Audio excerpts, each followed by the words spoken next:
Bienvenue dans le 20h, vous êtes sur RTI 1, merci à tous. Le point de la situation à Covid-19 ce mercredi en Côte d'Ivoire fait état de 78 nouveaux cas, 31 guérisons et 1 décès. Le pays compte en tout 2231 cas positifs, dont 1083 guéris et 29 décès. La nuit du destin ou encore Laylatul Qadr a été commémorée par la communauté musulmane hier. Une nuit particulière en ce qu'elle a vu la révélation du Coran au prophète Mohammed. Les Saintes Écritures lui confèrent l'équivalent de 1000 mois d'adoration pour tout croyant qui l'observe dans la méditation. Un village du département de Thiès-Salé vient d'être équipé en engins médicalisés. Le centre de santé, construit en 1999, manquait jusque-là d'une ambulance pour l'évacuation des malades vers des hôpitaux de référence. La première dame, Dominique Ouattara, vient de combler ce manque. C'est aujourd'hui mercredi que le projet de loi qui entérine la fin du franc CFA a été adopté en Conseil des ministres par la France. Un texte qui vient valider la transformation du franc CFA en éco. La parité fixe avec l'euro reste maintenue. Bonsoir à tous. La communauté musulmane de Côte d'Ivoire a commémoré dans la nuit d'hier, la nuit du destin. L'épreuve, quelle compréhension en islam et comment y faire face, c'est le thème autour duquel cette nuit de prière et d'adoration s'est déroulée. La célébration officielle avec Mamadou Kwasi. À situation exceptionnelle, organisation exceptionnelle. Ce sont les locaux de la télévision ivoirienne qui accueillent la célébration officielle de la nuit du destin pour le compte du COSIM. Célébration retransmise en direct sur les antennes de la chaîne nationale. Doublement éprouvée par la Covid-19 et surtout par la disparition de son guide suprême, la communauté musulmane de Côte d'Ivoire s'est interrogée sur l'essence de l'épreuve, sa compréhension en islam et comment y faire face. Des interrogations auxquelles l'imam Haroun Koné, conférencier du jour, apporte des réponses. En tant que citoyen et en tant que croyant, face à l'épreuve, le musulman doit rester patient et demeurer dans la prière, dans les doigts, dans l'invocation et dans les zikrs, car cette discipline communautaire influe sur l'issue de l'épreuve. La confiance en Allah reste le premier rempart vis-à-vis de l'épreuve. À la patience dans l'épreuve, le COSIM recommande également aux fidèles musulmans d'ajouter la solidarité pour faire face à la Covid-19. Oui, frères et sœurs, ensemble, unis et solidaires dans le bon sens, l'humanité peut réaliser des choses inespérées, car Dieu nous accordera alors toute son assistance. Nous voudrions inviter chaque Ivoirienne et chaque Ivoirien, quelle que soit sa position sociale, à intégrer cette noble notion de solidarité en lui, dans son esprit, dans son comportement, dans son éducation et dans l'éducation de l'autre.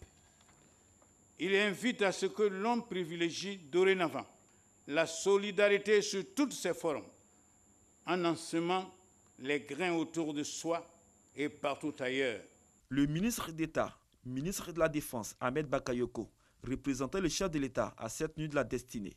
Et dans le message du président de la République, Alassane Ouattara, délivré par le ministre Sidiki Diakité, ont été salués les efforts des guides religieux dans la lutte commune contre la Covid-19, avant d'exhorter la communauté musulmane à protéger l'héritage du Cheikh Boakari Fofana. Le président de la République salue la mémoire de ce grand homme.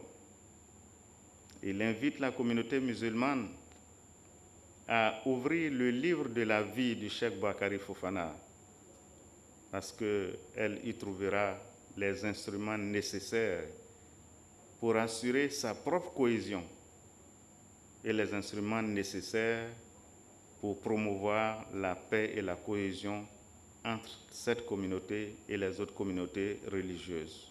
Aux différents messages délivrés, les fidèles musulmans ont marqué leur adhésion. Je voudrais demander humblement à toute la population ivoirienne et particulièrement à tous les musulmans et singulièrement aux femmes musulmanes de respecter toutes les barrières qui ont été énoncées par les autorités.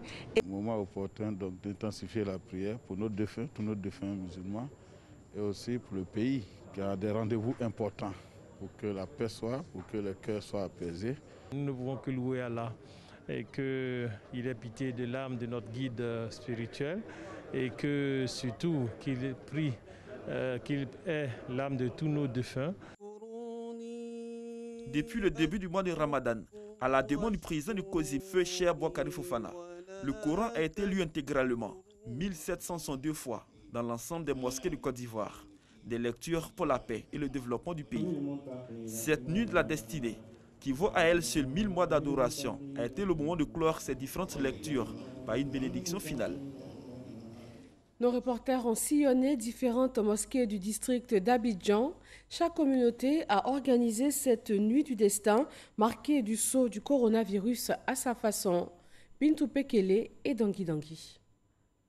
À Bobo, il est un peu plus de 23 heures. À la mosquée El Hadj Seydou Toloba, imams et fidèles sont en pleine célébration de la nuit du destin. Une conférence autour du thème « L'épreuve, quelle compréhension en islam et comment y faire face ?» au centre de cette cérémonie religieuse. Quelques minutes plus tard, le maire de la commune, le ministre d'État Ahmed Bakayoko visite la mosquée. Le premier magistrat de la commune invite imams, guides religieux et fidèles à prier pour la paix et la stabilité en Côte d'Ivoire. Nous avons, avec tous les guides, prié, oui, pour le repos de l'âme de notre cheikh, imam des imams, Aboubakary Fofana.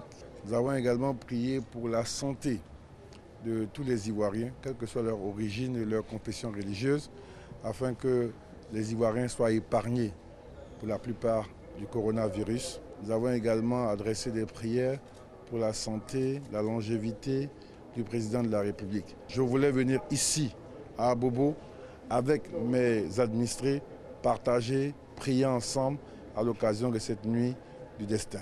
Le message du maire Ahmed Bakayoko bien perçu par la communauté de cette mosquée. On va faire doigt pour eux, pour nous, pour la fille, tous les Ivoiriens. Autre destination, quartier Paillet dans la commune d'Adjamé, il est 1h du matin. À la mosquée Amina, les fidèles en pleine prière. Le Ramadan 2020 est une épreuve. Le Ramadan est très compliqué pour nous cette année. Mais alhamdoulilah, on prend ça comme ça en tant qu'un homme croyant. Un peu plus loin, à Paillet Extension, la grande mosquée est toujours fermée. Selon des témoins, cette mosquée n'a pas ouvert ses portes depuis l'annonce de la fermeture des mosquées due à la Covid-19. Les enfants qui ont la nostalgie de cette nuit sont dans les rues, aux côtés des mendiants. 1h30, 2 plateaux adjoints dans la commune de Cocody. La mosquée de feu El Hadj Boakari Fofana est également fermée. Cette mosquée qui regorgeait du monde en pareilles circonstances ne connaîtra pas cet engouement. Le décor est sombre. Son imam principal, le guide de la communauté musulmane, a été rappelé à Dieu. Si la Covid-19 contraint des mosquées à rester fermées, elle ne peut empêcher certains fidèles de prier chez eux. La famille Nana Madjon Diara Souba au quartier Faya, toujours dans la commune de Cocody, observe la nuit du destin dans la petite mosquée familiale. Le coronavirus a changé les habitudes de cette famille. Moi, j'ai choisi personnellement de rester en famille et pour question de sécurité, de santé. Les épouses, quant à elles, gardent encore le souvenir des années précédentes. Les autres années, nous partons à la mosquée, on prie en groupe, on fait des zikrs, ensuite on fait des aumônes, des sacrifices, et après on rentre à la maison. La nuit du destin, Laylatul Qadr, est célébrée dans la 27e nuit du mois de Ramadan. Elle vaut 1000 mois d'adoration et ses mérites coulent jusqu'à l'appel de la prière de l'aube. Dans ce contexte de crise sanitaire, la mosquée Fatima Zahra de Grand Bassam a exceptionnellement remplacé la célébration habituelle de la nuit du destin par une journée consacrée à la prière et à la lecture du Coran. Dans la région du Poro, Okorogo a passé cette nuit du destin dans la sobriété et dans la prière. Guides religieux et fidèles musulmans ont prié pour la fin de la pandémie à coronavirus dans le monde. Ami Sissoko.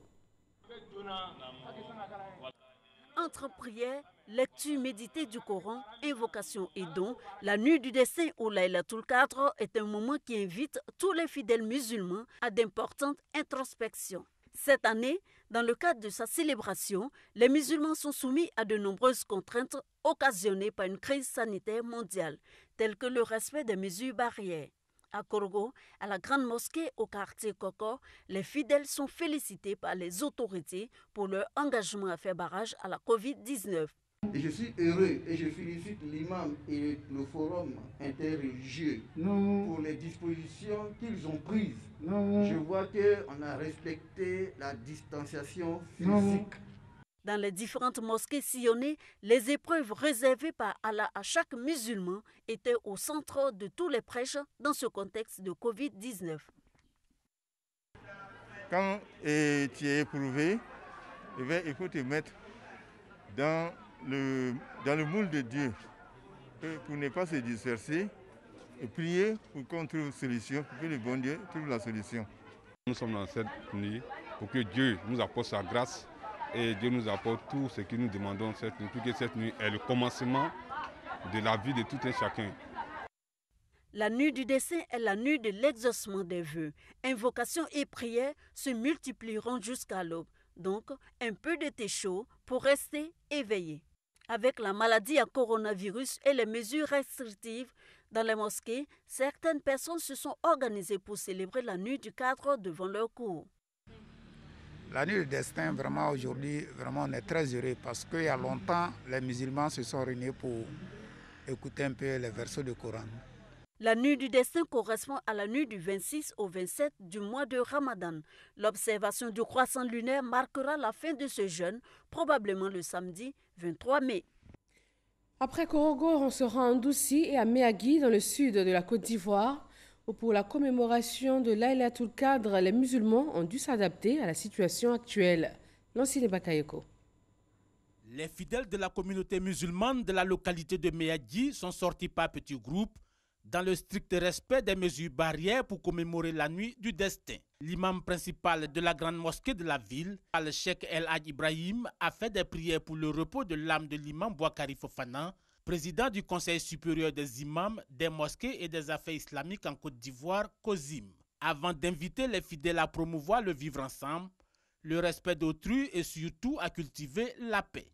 Lecture du Saint-Coran, invocations et prières ont été dites pour demander pardon à Allah pour tous les péchés commis et implorer sa clémence afin qu'il éradique la maladie à coronavirus de la Côte d'Ivoire et surtout dans le monde.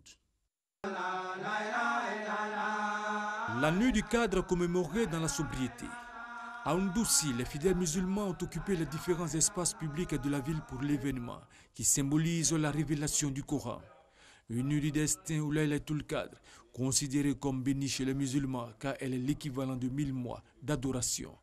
C'est en respectant les mesures barrières qu'ils ont à travers prêches, enseignements et invocations priées pour la paix en Côte d'Ivoire et pour leur ville, ainsi que pour les dirigeants du pays.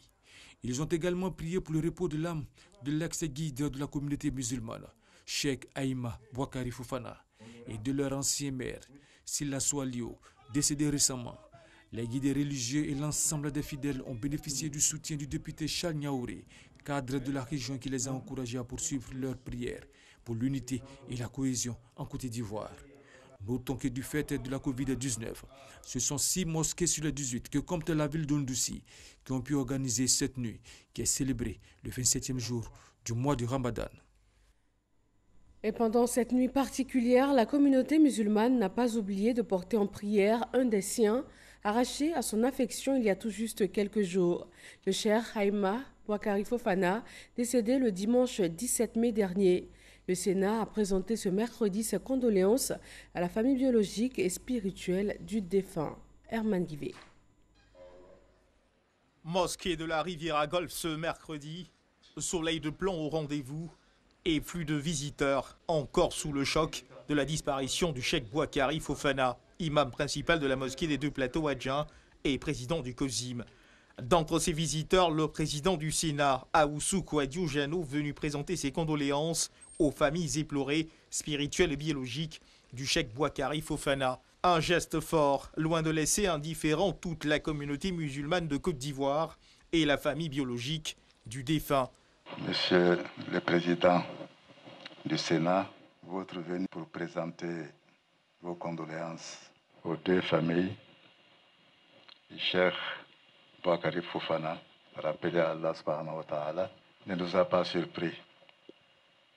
De son vivant, vous étiez très liés par un sentiment d'estime réciproque et de respect réciproque également. Merci infiniment de ces gestes au nom de la famille biologique et au nom de tous les imams de la Côte d'Ivoire. Ces gestes qui nous vont tout droit au cœur et Inch'Allah, nous prierons pour vous et pour tous les Ivoiriens. Avec un brin d'émotion dans la voix, le président du Sénat garde du défunt le doux souvenir d'un homme de prière, sociable et prévenant. J'ai connu le Cheikh Boakari Fofana depuis Bouaké. C'était un homme affable, plein de sagesse. Et nous avons gardé ces relations et je l'ai toujours admiré. Son calme, sa spiritualité. Dieu a donné, Dieu a repris. Que le nom de Dieu soit loué. Et d'où le Cheikh Boakari Fofana se trouve, qui continue à prier pour nous. En toutes circonstances, nous devons redoubler de prière. Donc je voulais inviter tous les Ivoiriens à la prière, au pardon, à la paix. Il n'y a qu'au président de la République de Côte d'Ivoire et à tous les serviteurs de Dieu présenter mes sincères condoléances à la famille biologique du Cheikh Boakari Fofana, les remercier de nous avoir donné ce grand serviteur de Dieu qui a beaucoup prié pour la paix en Côte d'Ivoire, qui a beaucoup fait dans le cadre des médiations. Aoussou Kouadio-Jano, le président du Sénat, n'a pas manqué de marquer quelques mots précieux dans le livre de condoléances, ouvert pour la circonstance, des mots pour saluer la grandeur de l'homme qu'était le Cheikh Boakari Fofana. Les hommages affluent de partout. Les autorités ivoiriennes ainsi que les hommes de Dieu témoignent du caractère particulier de ce guide religieux disparu trop tôt. Parga se reconnaît. Je garde de lui le souvenir d'un homme ouvert, fraternel, un homme jovial. Et je garde aussi le souvenir de quelqu'un qui, lorsqu'il a un mot à placer, n'hésite pas à le placer. Nous avons œuvré ensemble à travers des réunions par rapport aux préoccupations nationales, par rapport aux préoccupations en termes de relations entre communautés religieuses. Mais nous comprenons que notre Dieu a fait sa volonté. Que le Seigneur soit en grâce à toute la famille musulmane. J'ai retenu de ce grand imam le franc-parler. Et je dis merci pour ce qu'il nous a laissé comme héritage. Je sais que le Cheikh Boakari a été l'un des grands artisans qui ont essayé d'asseoir des structures, certaines structures pour la vie de la communauté musulmane. Et nous avons perdu un grand homme, mais qui nous a laissé un grand héritage. C'est un homme qui est engagé pour sa religion, pour l'islam, engagé véritablement. Mais en même temps, un homme éduqué dans tous les plans. Et plus encore, un homme de paix. Dans la crise que nous avons connue ici en Côte d'Ivoire, il a beaucoup travaillé pour que cette crise ne devienne pas une crise interreligieuse. Je n'ai pas de mots pour moi parler de Boakari Fofana. C'était un homme de Dieu, on peut dire un saint. Il a fait toute sa vie, il a consacré pour l'humanité, pour l'islam. Que Allah ait pitié de lui et qu'il lui pardonne. Une grande perte liée au coronavirus et c'est la même réalité un peu partout dans le monde qui continue d'être secouée par cette maladie. Mais commence à s'adapter, la vie doit reprendre son cours avec comme arme principale le strict respect des mesures barrières.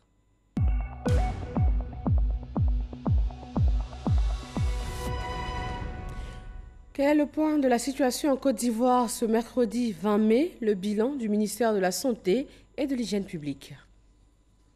Le ministère de la Santé et de l'Hygiène publique a enregistré ce jour, mercredi 20 mai 2020, 78 nouveaux cas de Covid-19 sur 840 échantillons prélevés, soit 9,2% de cas positifs. Nous déplorons un décès au service des maladies infectieuses et tropicales du CHU de Treichville, un patient de 55 ans, insuffisance rénale chronique, admis pour détresse respiratoire et troubles de la conscience. Le ministère de la Santé et de l'Hygiène publique présente ses condoléances à la famille éplorée. À la date du 20 mai 2020, la Côte d'Ivoire compte donc 2231 cas confirmés, dont 1083 personnes guéries, 29 décès et 1119 cas actifs. Le nombre total d'échantillons est de 20 014.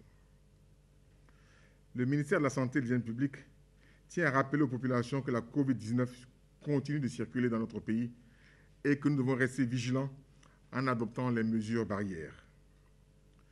Nous constatons une baisse de la fréquentation des services de santé allant jusqu'à plus de 50%.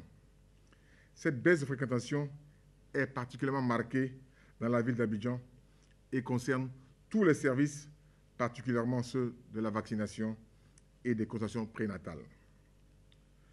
En effet, le ministre de la Santé et de l'Hygiène publique rappelle aux populations que les services de santé sont ouverts avec leur dispositif habituel d'offre de soins et continuent de recevoir les personnes ayant besoin de leurs services.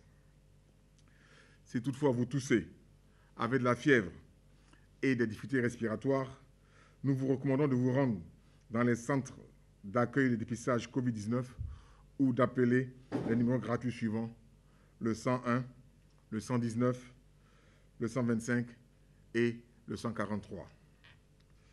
Le ministre de la Santé et de l'Hygiène publique remercie et félicite tous les acteurs de la santé pour leur engagement et leur dévouement dans la lutte contre la pandémie.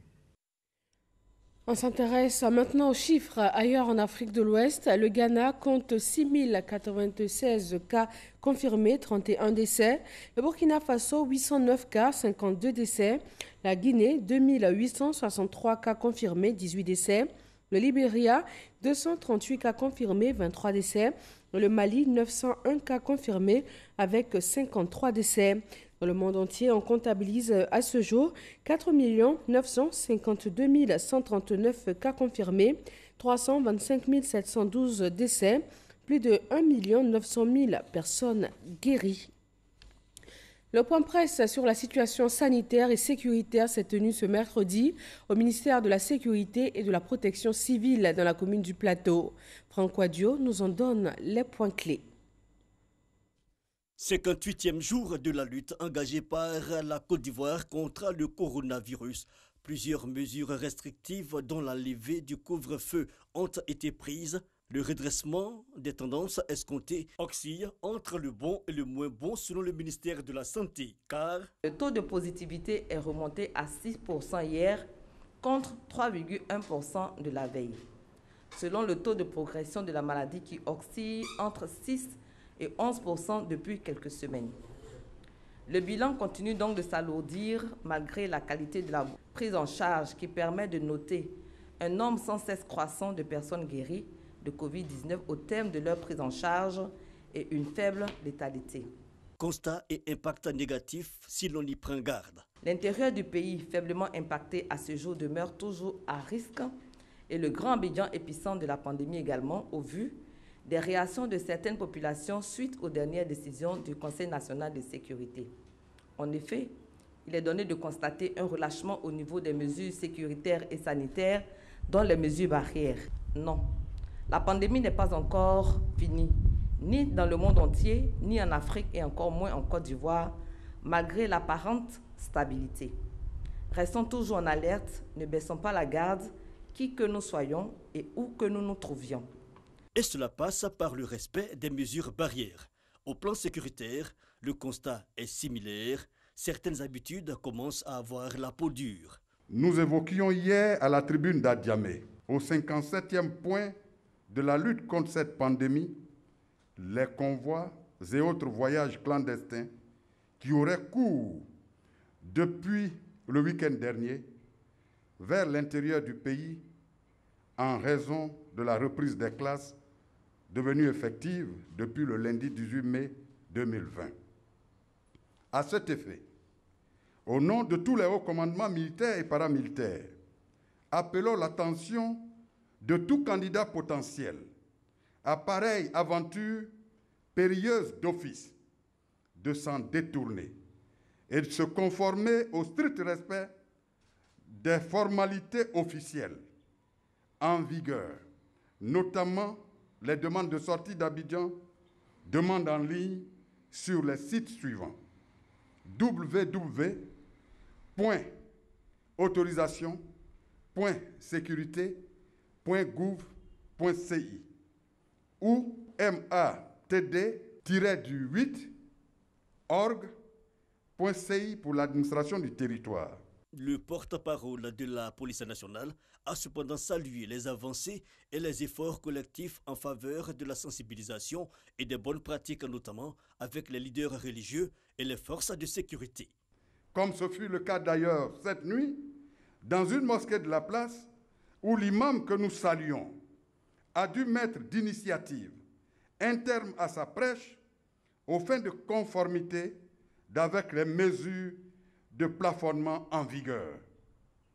Félicitons par ailleurs, dans la même veine, nos forces de défense et de sécurité en général, et notamment celles en poste aux frontières nord de notre pays, Wangolo, Lalé-Rabat, qui, dans la journée d'hier, ont interpellé 31 personnes pour contournement frauduleux des voies et postes officiels.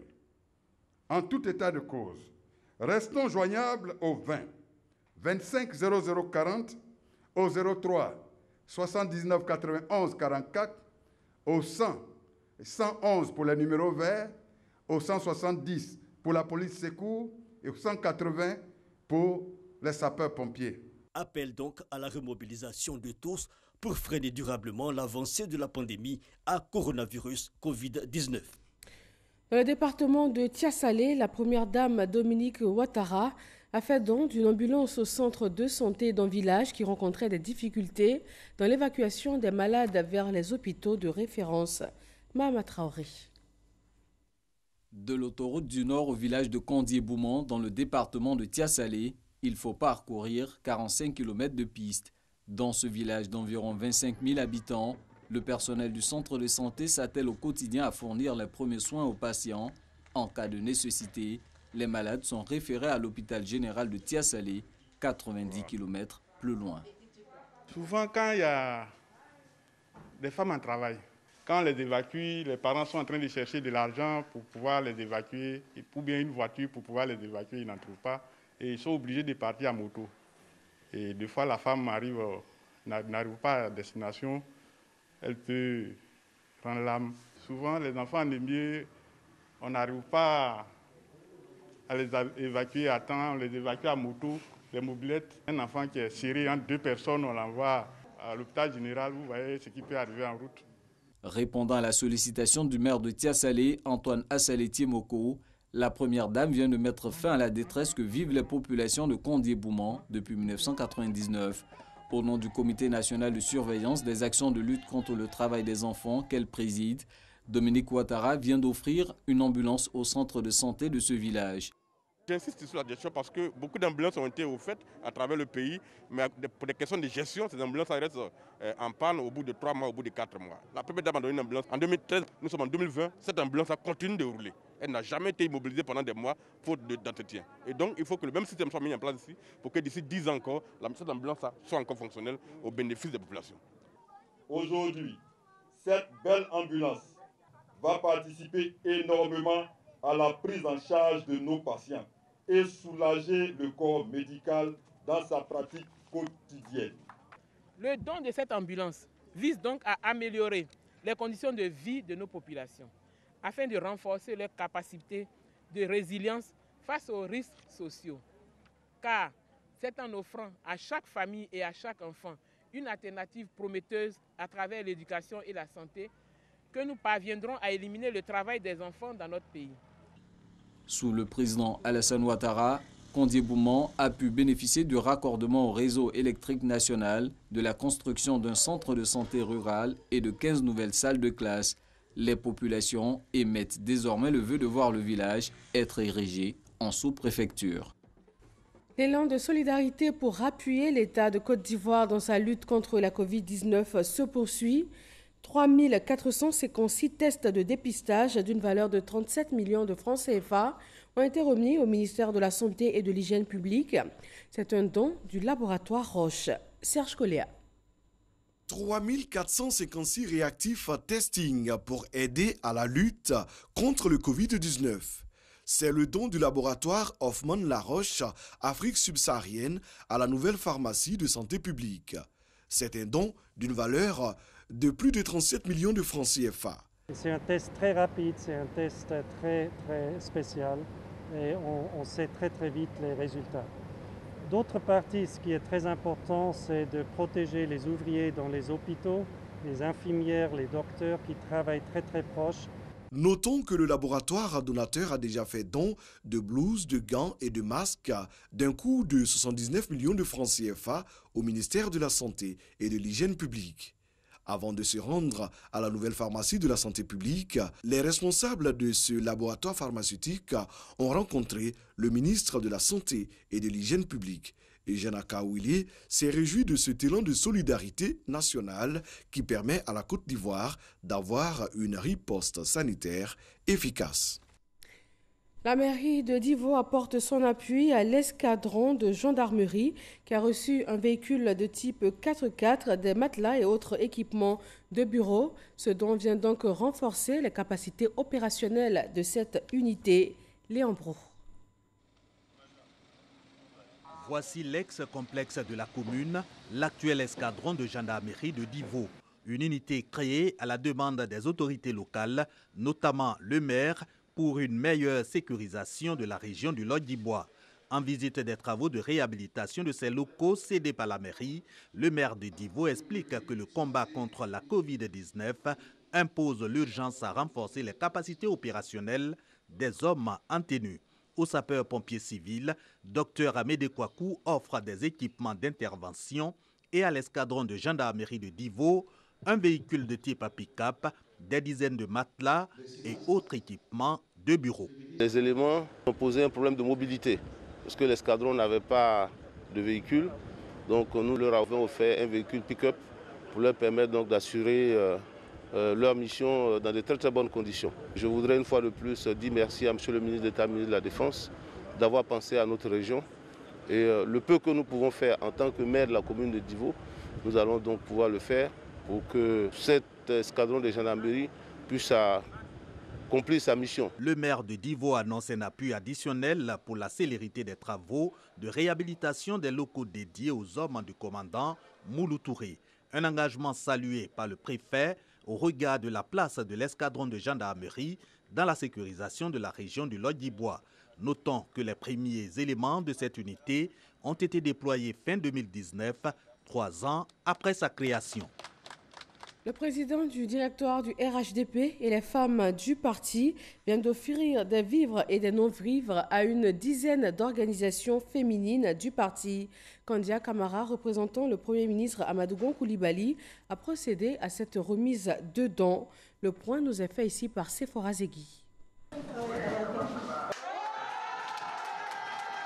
Que d'émotions après cet échange téléphonique avec le Premier ministre Amadou Gon Coulibaly en personne. Ce sont des femmes, membres des organisations féminines du RHDP, visiblement heureuses de se savoir soutenues par le président du directoire et aussi par les femmes cadres du RHDP en ces temps marqués par la Covid-19. Elles ont reçu des vivres et non-vivres et la somme de 5 millions de francs CFA. Au nom de toutes les bénéficiaires, Ewi Agnero exprime sa gratitude aux femmes cadres et au président du directoire du RHDP pour cette marque d'attention. À travers ce don, les femmes cadres du RHDP veulent rappeler le rôle combien important joué par ces femmes, membres du parti. Kandia Kamara les félicite pour l'implantation des bases féminines RHDP sur toute l'étendue du territoire. Il m'a demandé de vous féliciter parce qu'il est régulièrement informé par le directeur exécutif de l'énorme travail que vous abattez depuis la mise en place de votre direction jusqu'à dans cette période extrêmement difficile, avec cette pandémie de la COVID-19, il dit les femmes n'ont pas arrêté de travailler. À sa suite, le directeur exécutif du RHDP, Adama Bictogo, les a exhortés à poursuivre les actions menées jusqu'à la victoire finale du RHDP au soir des élections présidentielles à venir. Et ce mercredi 20 mai, les élus, coordonnateurs régionaux et ministres membres du RHDP se sont réunis. Au cœur des échanges, la remobilisation des troupes, la mobilisation des populations pour l'établissement des extraits d'actes de naissance et également l'encadrement des militants. Ahmed Traoré et Amadou Ouattara. Le compte à rebours est en marche selon les leaders du RHDP. L'élection présidentielle, c'est dans exactement 5 mois. Et pour faire face à ces échéances, le parti s'engage. L'encadrement des militants dans l'enrôlement du processus électoral, la modalité d'établissement des extraits de naissance, autant de sujets abordés lors de la grande réunion élargie aux élus, coordonnateurs régionaux et aux ministres. Au regard des enjeux à venir, nous nous sommes donc réunis pour élaborer ensemble la feuille de route, mais surtout mettre en mission nos départementaux, nos sous-préfectoraux sur l'ensemble du territoire pour qu'il n'y ait pas un seul électeur RHDP absent le 31 octobre. L'ensemble de tous les régionaux ont répondu présent, témoignant ainsi de l'engagement de notre parti pour notre candidat, le Premier ministre Amadou Gon Coulibaly. Les cadres du RHDP apprécient cette démarche. Ils s'engagent à mener à bien la mission qui leur est assignée. La CEI a fixé la période d'inscription sur la liste électorale. Un parti organisé comme celui du RHDP ne peut pas rester en marge et puis attendre que les choses se fassent. Nous avons donc une convocation de la direction exécutive afin que nous puissions mettre en place des stratégies. C'est aux urnes qu'on exprime son choix. L'objectif fixé, c'est d'aider ceux qui sont nos militants et nos sympathisants, les encourager à obtenir une pièce d'identité. Ensuite, les préparer à s'inscrire sur la liste électorale. La prochaine réunion du RHDP concernant le processus électoral est prévue pour les jours à venir. Les objectifs sont les mêmes pour cette rencontre de la ministre Anne-Désirée Ouloto avec les responsables de base du RHDP dans le département de Tout-le-Pleu. Amadou Ouattara nous fait le point de cette rencontre.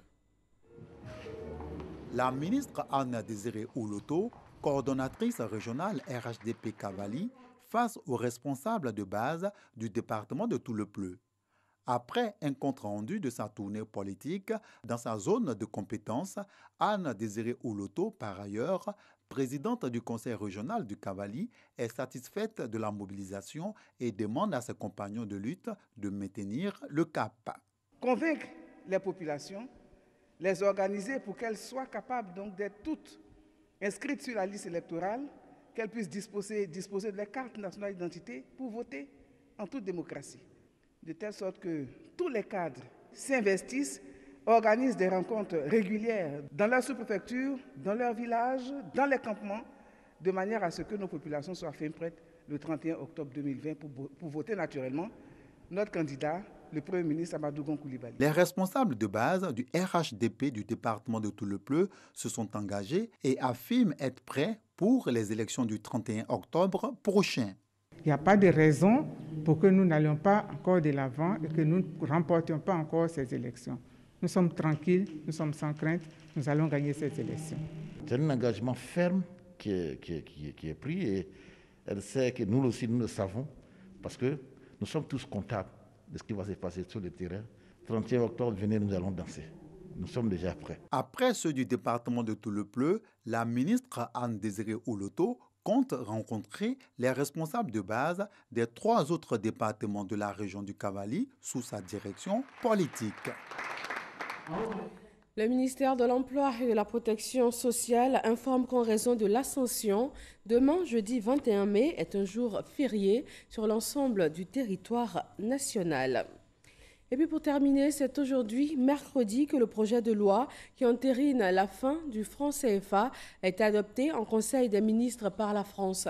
Un texte très attendu par les pays de l'Union monétaire ouest-africaine.